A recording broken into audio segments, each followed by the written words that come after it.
कि आज की इस कहानी को सुनने के बाद आप ये एहसास करेंगे कि हम सब की विपत्तियां, हम सब के दुख बहुत छोटे हैं। और ये कहानी इतनी शानदार है कि अगर आपको ये कहानी समझ में आ गई तो आज के बाद दुनिया की कोई भी विपत्ति आपको हरा नहीं पाएगी। यह सच्ची कहानी शुरू होती है झारखंड राज्य के सरायकेला खरसावा जिले से। एक छोटे से गांव में एक छोटी सी बच्ची की यह कहानी है, जिस बच्ची की शादी महज 12 साल की उम्र में करा दी जाती है। इतने छोटी उम्र में शादी सिर्फ इसलिए होती है क्योंकि वो जिस समाज से बिलोंग करती है वहां पे पढ़े लिखे लोग कम होते हैं। एक ऐसा समाज जो सामाजिक और आर्थिक तौर पे उतना विकसित नहीं होता, तो छोटे उम्र में बच्चियों की शादी करा दी जाती है। 12 साल की उम्र में जब इसकी शादी होती है और ये अपने ससुराल पहुंचती है, तो ये लड़की उस मोहल्ले के लिए, उस गांव के लिए सबसे खूबसूरत होती है।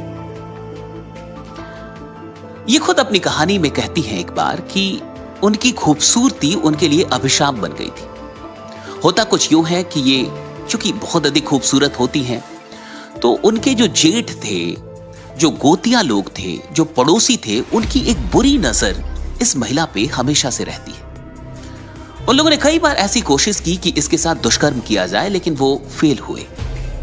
एक बार की बात थी कि ये एक तालाब में नहाने पहुंची है और जब वो वहां से निकलती है तो कुछ लोग वहां पहुंच जाते हैं जो इसके साथ दुष्कर्म करने की कोशिश करते हैं, लेकिन ये जोर जोर से चिल्लाने लगती है। फिर जाके ये कैसे भी बच पाती है। लेकिन इन सारी घटनाओं में एक बात हो रही होती है कि वो जो कुछ लोग थे जिनकी बुरी नजर इस महिला के ऊपर होती है, उनके अंदर बदला लेने की एक भावना पैदा हो जाती है और वो लोग। लेकिन एक दिन सब कुछ सही चल रहा था और फिर कहानी पहुंचती है 1995, यानी शादी के कई वर्षों के बाद। और जब 1995 में 2 सितंबर को एक गोतिया, एक जेठ की बेटी की तबीयत खराब हो जाती है। और जब तबीयत खराब होती है तो सारा इल्जाम इसका इस महिला के माथे पे बढ़ दिया जाता है कि ये डायन है, इसने कुछ जादू टोना किया है, कुछ खिलाया है, जिसके चलते बच्चे की तबीयत खराब है। अब ये बात पूरे गांव में फैलती है और 3 सितंबर 1995 को गांव में एक पंचायत बुलाई जाती है। एक पंचायत बैठती है और वो एक नतीजा सुनाती है और ये नतीजा काफी हैरान करने वाला होता है, क्योंकि पंचायत ये मानती है कि ये महिला डायन है और इसको मल और मूत्र पिलाया जाए, क्योंकि मानव मल और मूत्र पिला देने से डायन, जो अंदर का डायन है, जो उसका प्रभाव है, वो मर जाता है। सारा गांव उस महिला के साथ वहां पे ये सब कुछ देख रहा है और लोग उसे सच में मानव मल मूत्र पिलाने की कोशिश करते हैं। वो महिला बड़ी मुश्किल से वो कैसे भी वहां से भागती है खुद को बचा के, लेकिन अब इसके अपने घर में भी इसे प्रवेश नहीं मिलता। वो अपने 4 बच्चों के साथ उसी रात निकलना पड़ता है और लगभग 8 से 10 महीने वो उसी गांव में पेड़ के नीचे अपने बच्चों को पालती है। आप सोच के देखिए। और वो जो उसका पति था वो कभी कभार आता तो था, लेकिन 1997 के बाद वो फिर कभी नहीं आया। साथ वो कोर्ट पहुंचती है इस लड़ाई को लड़ने के लिए।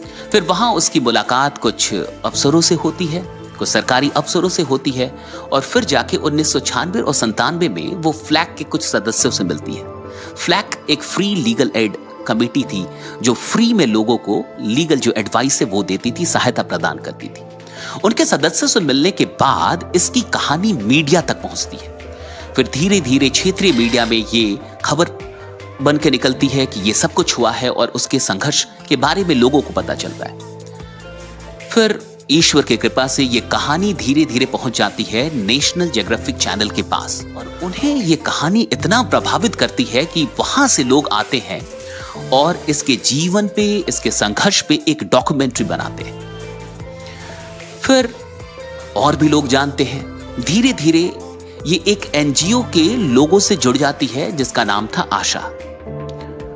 और ये जो आशा से जब जुड़ती है तब इसे पता चलता है कि कैसे कानून का उपयोग करके ये अंधविश्वास से लड़ सकती है, कैसे वो लोगों को सामाजिक तौर पे बेहतर बना सकती है और कैसे जो सामाजिक बुराइयां हैं उनके खिलाफ एक अभियान चला सकती है।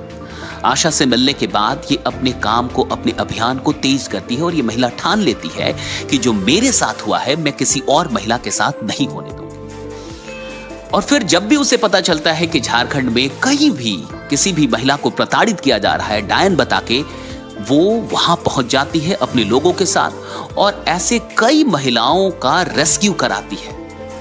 आपको जान के हैरानी होगी, इस महिला ने लगभग 127-28 महिलाओं की जिंदगी बचाई।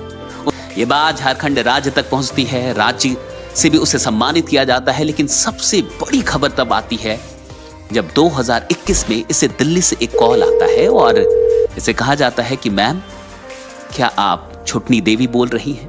ये बोलती हाँ जी, आपका नाम सेलेक्ट किया गया है पद्मश्री के लिए। और 2021 में भारत सरकार छुटनी देवी को पद्मश्री देती है। दोस्तों सोच के देखिए, एक ऐसी महिला जिसे डायन कह के उसके गांव से निकाल दिया गया, उसके घर से निकाल दिया गया, जिसने 8-10 महीनों तक पेड़ के नीचे अपने बच्चों को पाला, और इतने बड़े रिजेक्शन के बाद, सोशल रिजेक्शन इसे कहिए, सोशल रिजेक्शन के बाद एक आम आदमी सच में आत्महत्या कर लेता, एक आम आदमी सच में डिप्रेशन में चला जाता। लेकिन इस महिला को देखिए, ये ना सिर्फ अपने बच्चों को पालती है, बड़ा करती है, उन्हें शिक्षित करती है, उन्हें पढ़ाती भी है, बल्कि समाज में कई महिलाओं की जिंदगी बचाने का जरिया बनती है।